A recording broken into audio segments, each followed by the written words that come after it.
Your Excellency, today is an important day in the life of the Senate of the Federal Republic of Nigeria. Today we have come with a message as the Senate representing the entire country to let you know that you are not alone in this battle. Today we let you know that things have changed. They changed from the day you voted for a new government. That we who are representing the people, we discussed last week as senators, and there was a resolution that we must come here to Maiduguri to let you know that we are with you. The entire country is with you. And in taking that decision, we know today history is being made, because this is the first time for whether the leadership of the Senate is coming here to Maiduguri to Borno State to let you know that we are not going to be speaking from Abuja. We are going to be here with you, we want to be part of it, we want to experience and show that there is going to be hope, because we are committed, and our commitment is going to be in our action and just in our talk. It was decided in the Senate that we must come here. We must visit, convey the message that the entire country sees as our problem. That we want to have an on-the-spot assessment of the situation on ground. We want to empathize with our people who are victims of the violent activities of the misguided elements who call themselves Boko Haram. Thirdly, we want to use this opportunity of a visit to appreciate those of you who have been providing leadership under very difficult times. I appreciate those of you, both in the political and in the military, that have been providing this leadership with very little support in the fight against this strange phenomenon insurgents, and in some individuals for no reason who continue to unleash violence to our populace. Your Excellency, on behalf of the Senate, I express our sympathy to you and our people for the agony, suffering, and unnecessary diversion which this menace has subjected our people to. For a lot of us who have been to Maiduguri many times before now, it is very painful, because as we are saying, some of us, even in our private sector, know how active, how commercial viable it was here in Maiduguri. It is our hope that that is the past, and we bring hope that we are committed to see, inshallah, that life will resume to majority of the places here in Borno State.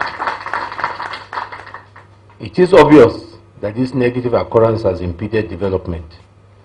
Specifically for you as governor, it is painful that while you aspire to occupy this office because of a developmental agenda, which you have for the purpose of improving on the standard of living of our people here in the state, you have been forced, compelled and restrained to slow down the implementation of these lofty programs while you focus on tackling the security issues.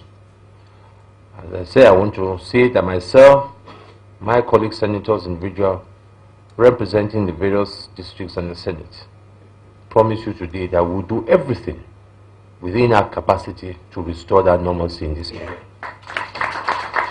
We will do everything within our capacity to rehabilitate our people and our environment. We will rebuild the economy and provide necessary social services. We are not only going to provide the needed legislations to halt the carnage going on here, we will also continue to suggest ideas through motions and resolution that can let the entire Nigeria and the world know that we all have a responsibility not to stop until normalcy is restored here in Borno and Maiduguri State and in general Northeast. It was over this official visit to Borno State, which is the first of its kind by any Senate president since the advent of civilian administration in 1999. This is a clear manifestation of your concern for the plight of the people of the Northeast region, and Borno State in particular. We had issues when over 200 people died in Potiskum. In Maiduguri, bombings and death were a recurring phenomena. But at a point in time, we were wondering, are we not citizens of Nigeria? Or have we been degraded or demoted to second-class citizens? When the late Emir of Kano was attacked, Kano became a pilgrimage center. The former president was there, so also was the former vice president, the former Senate president. All the movers and shakers of the Nigerian society were going on pilgrimages to Kano. But more people were killed in Borno and Yobe than in any part of the country. And Mr. Senate President, I'm personally touched. So also, the good people of Borno, Yobe, and Adamawa by this singular gesture of you coming to commiserate with our people over our plight. There was a time the Shehu of Borno was attacked here in Maiduguri, along with the deputy governor. Nobody bothered to call, let alone come to commiserate with us.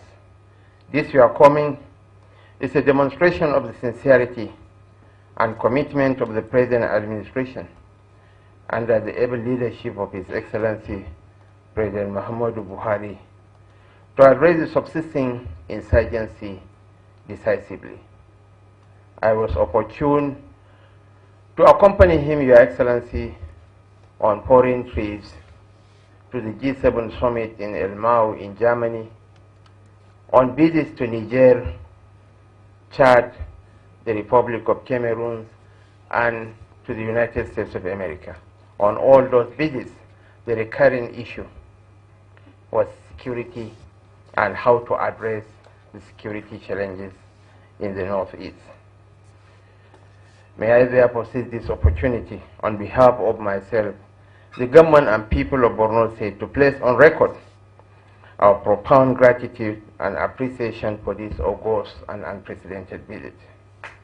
And ladies and gentlemen, it's my singular honor and privilege to announce the donation of 10 million naira by the President of the Senate to the internally displaced people in Borno State. Thank you so much, sir. It's not the quantum of funds that counts, but the spirit behind it. And your mere coming has done all. Thank you so much, Your Excellency.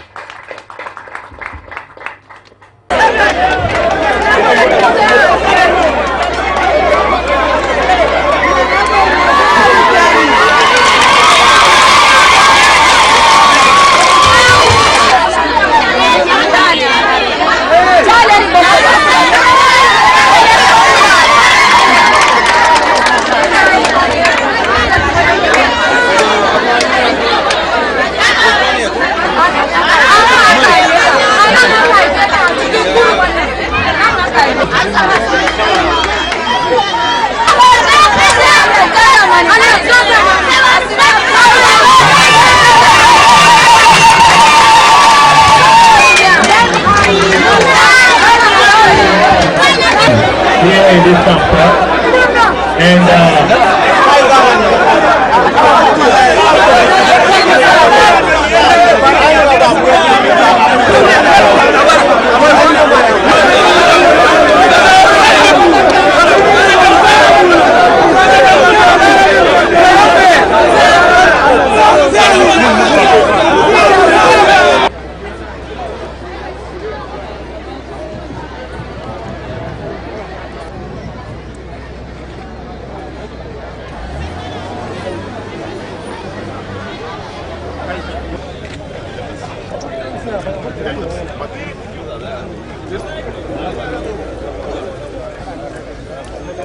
Assalamu alaikum.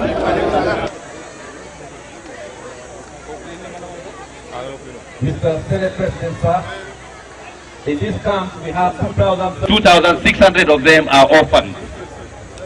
The total number of Well, it's very emotional. I think that's very moving, and I think it creates a great responsibility to all of us. I think that we've taken the first step by, for the first time, bringing the leadership of the Senate here to have a first-hand experience.